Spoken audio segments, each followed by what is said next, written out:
किसी भी सोमवार की अष्टमी के दिन शिवलिंग पर अगर लगा दिया जाए, जिंदगी में दुख तुम्हारे आसपास भी नहीं भटक सकता, सुख की अनुभूति होगी। शिव महापुराण की कथा कहती है, बड़े ध्यान से सुनना।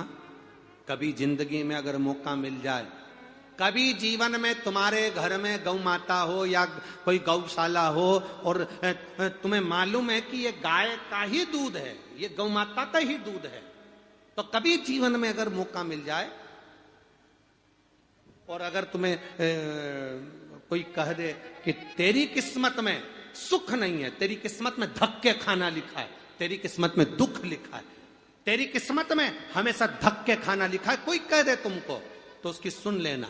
और आखिरी में केवल बेलपत्री का ये बीच वाले भाग पर गौ माता, अगर देसी गाय अगर कहीं हो, उसका अगर दूध सुबह का समय का मिल जाए, शाम का दूध नहीं, सुबह का यदि दूध मिल जाए, इस बेलपत्री के मध्य भाग में, आप लोग आस्था चैनल पर आप इस पत्ती, बीच की पत्ती के मध्य भाग में थोड़ा सा दूध लगाकर, नीचे के भाग में भी थोड़ा सा दूध लगाकर, दोनों पत्तियों में गाय का घी लगाकर भगवान शंकर के शिवलिंग पर कभी मौका मिल जाए जिंदगी में एक बार, किसी भी सोमवार की अष्टमी के दिन शिवलिंग पर अगर लगा दिया जाए, जिंदगी में दुख तुम्हारे आसपास भी नहीं भटक सकता, सुख की अनुभूति होगी। दुख में भी सुख आएगा, किस्मत में दुख लिखा है वो तो आएगा, पर दुख में भी सुख की अनुभूति होगी। आएगा दुख, पर दुख भान नहीं होने देगा। पांवों में अगर ठोकर लगी है तो थोड़ी तो चोट लगेगी, पर जूता पहने हो तो ज्यादा लगेगी क्या? जम के तो बोलो रे, नहीं लगे, क्योंकि जूता पहन रखा है, तुमने पहले से सेफ्टी कर रखी है, तो चोट नहीं लगेगी। ठोकर लगी, कष्ट हुआ, पांव में थोड़ा कष्ट हुआ, पर इतना नहीं हुआ। अगर नंगे पैर होता, चोट लगती तो ज्यादा लगती। अष्टमी बहुत सुंदर दिवस है, बहुत बहुत बधाइयां महाराज।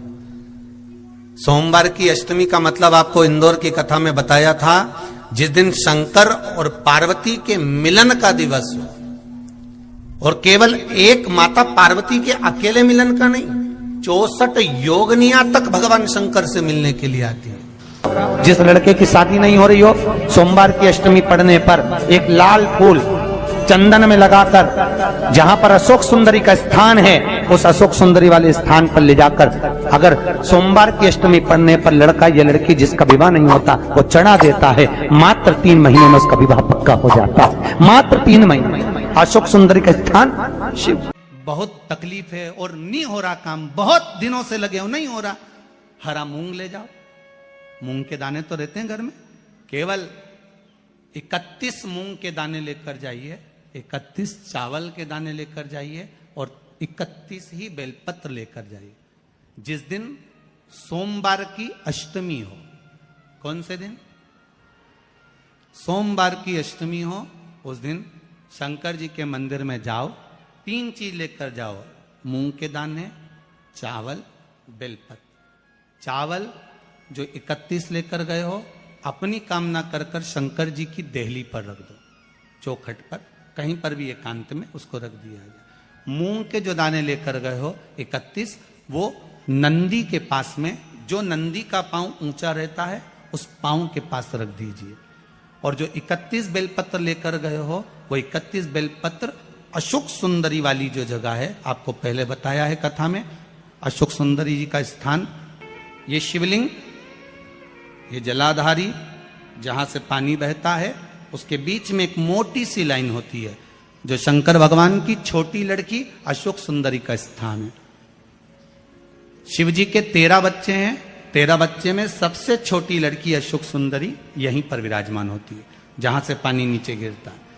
प्रत्येक शिवलिंग के सामने एक मोटी सी लाइन होगी, उस मोटी सी जो लाइन है अशोक सुंदरी, वहां पर जो 31 बेलपत्र लेकर गए हो, अपनी कामना कर कर पीला चंदन, लाल चंदन लगाकर उस पर समर्पित करते जाओ। उसकी डंडी जहां से पानी बहता है उस ओर होना चाहिए। आप निवेदन कर कर देखो, एक सोमवार की अष्टमी पर कर कर देखना, दूसरी सोमवार की अष्टमी आएगी, अपने आप आपका काम हो गया होगा। बाबा से निवेदन तो करो, क्यों भटक रहे? एक मात्र शिव मंदिर में झाड़ू लगा रही हैं अहिल्याबाई। साधारण सा भाव है, केवल एक झाड़ू।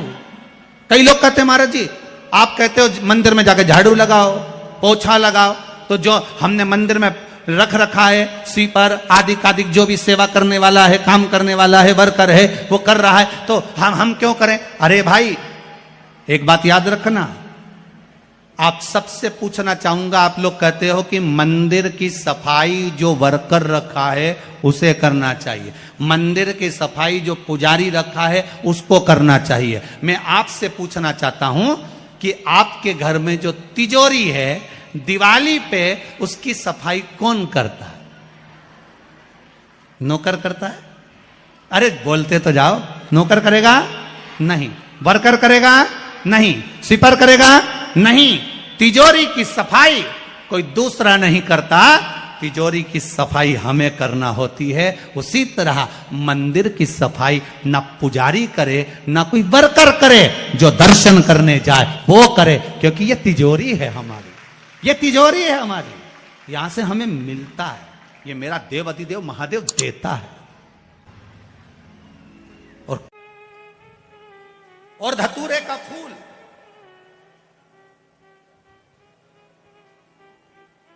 कांटे वाला धतूरा और उसमें लगने वाला एक पुष्प, आस्था चैनल पर आप लोग देख रहे होंगे धतूरे के फूल का दर्शन। धतूरा और धतूरे का पुष्प, छोटा सा पौधा है, ज्यादा बड़ा नहीं है, कांटा लग रहा है, धतूरा लग रहा है, और उसमें भी साधारण धतूरा नहीं, जिस धतूरे के नीचे की डंडी लाल कलर की होती है, अगर वो सोमवार की अष्टमी को देव अधिदेव महादेव को समर्पित करी जाती है तो उसके घर में कभी संपदा की कमी नहीं होती है। वो धतूरा है, साधारण नहीं है। धतूरे में भी लाल डंडी, जैसे धतूरा गोल होता है उसके नीचे छोटी सी डंडी, देखा है आप लोगों ने? अरे देखी कि नहीं देखी बोलो? धतूरा देखा है ना?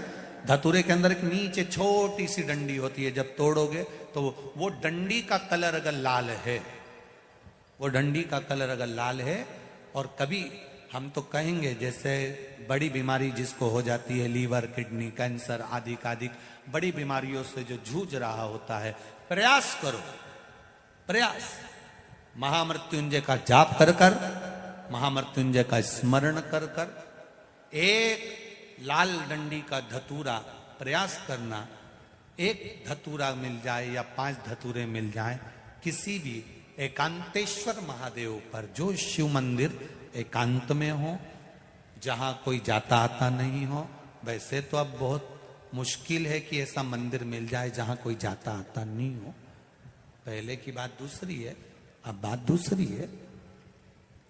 फिर भी कहीं आप रोड पे से निकल रहे हो, एकांतेश्वर महादेव अगर आपका दिख जाए, बहुत बीमारियों से ग्रसित हो, तो भी महामृत्युंजय जाप का स्मरण कर कर या किसी विद्वत ब्राह्मण जन से महामृत्युंजय मंत्र का जाप कराकर, या भगवान शिव के मंत्र का जाप स्वयं कर कर, वो भी ना बने तो पंचाक्षर मंत्र नमः शिवाय, षडाक्षर मंत्र ओम नमः शिवाय, या श्री शिवाय नमस्तुभ्यम जप कर वो लाल डंडी का धतूरा 5 एकांतेश्वर महादेव को आप समर्पित कर सकते हो। रोग थम जाएगा, जो दवाई खाओगे वो शरीर को लगना प्रारंभ हो जाएगी और आप स्वस्थ होना प्रारंभ हो जाएंगे। अगर बड़ा रोग, देवी शंकर के मंदिर में जाओ, शिव जी का पूजन कर कर जब वापिस आओ तो शंकर भगवान के मंदिर में जो बाहर नंदी बैठता है उसके कानों में ओम नमः शिवाय बोलकर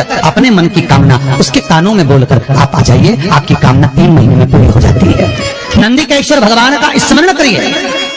अगर 7 बेलपत्र आप शंकर को समर्पित करते हो तो 1 बेलपत्र नंदी भगवान पर भी जबरदस्त अवश्य समर्पित करें। नंदीश्वर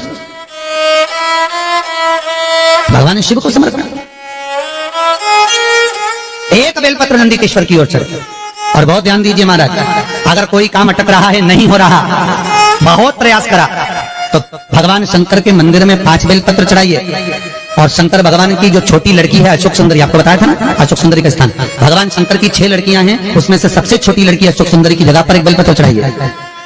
फिर एक बेलपत्र नंदीकेश्वर पर चढ़ाई है, और नंदीकेश्वर पर चढ़ाने के बाद भगवान शंकर के मंदिर के बाहर चौखट पर दिया लगा दीजिए साइड में, और फिर अपने घर पर आ जाइए, आपका कार्य सफल होना प्रारंभ हो जाएगा। नंदीकेश्वर, भगवान नंदीकेश्वर का स्मरण कर लेने पर जीव आनंद सुख की अनुभूति करता है, आनंद सुख को पाता। भगवान नंदीकेश्वर का पूरी दुनिया में केवल एक केदारनाथ ही एक ऐसा है जहां पर ओम कुंड विराजमान है। कौन सा कुंड है वहां पर? ओम कुंड। जो बच्चा हकलाता है, तोतला बोलता है या गूंगा होता है, जिसकी वाणी नहीं होती, वो अगर ओम कुंड पर जाकर ओम बोलने का प्रयास करता है तो जितनी देर तक उसके मुंह से घुन्न की आवाज निकलती है उतनी देर तक ओम कुंड में से पानी का बुलबुला निकलता रहता है। और 7 या 8 बार बोलने से व्यक्ति हकलाना छोड़ देता है, तोतला बोलना छोड़ देता है, उसकी वाणी आ जाती है। वो ओम कुंड केदारनाथ जी में बसता है। कहां बसता है? केदारेश्वर।